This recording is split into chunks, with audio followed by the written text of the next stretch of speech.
Douter ou croire. Nous avons, il y a une semaine, célébré la résurrection de Jésus-Christ, qui nous ouvrait les portes du ciel et qui nous offrait le salut en Jésus-Christ. Les disciples n'avaient pas cru les femmes. Pierre et Jean avaient dû courir jusqu'au tombeau pour aller voir si Jésus était vraiment ressuscité. Et quand ils ont vu le tombeau vide, il est dit qu'ils crurent.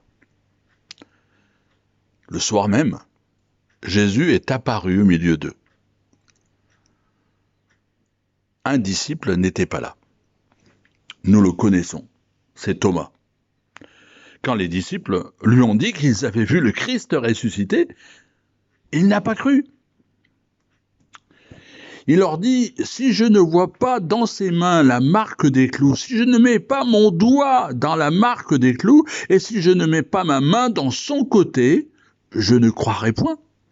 Et il est intéressant de dire que 8 jours plus tard, les disciples étaient à nouveau réunis, et cette fois Thomas était au milieu d'eux.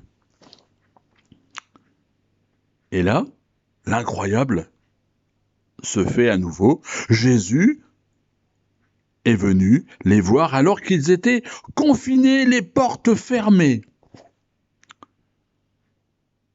Jésus dit à Thomas, avance ici ton doigt, regarde mes mains, avance aussi ta main et mets-la dans mon côté, et ne sois pas incrédule, mais crois.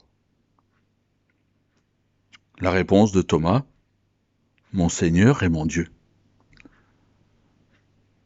Jésus de lui dire, parce que tu m'as cru, parce que tu m'as vu, tu as cru, heureux ceux qui n'ont pas vu et qui ont cru. Le confinement,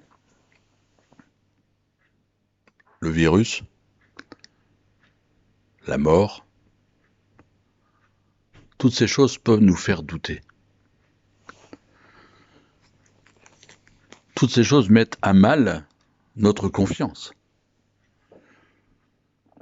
Hébreux chapitre 11 nous dit « Or la foi est une ferme assurance des choses qu'on espère, une démonstration de celles qu'on ne voit pas. »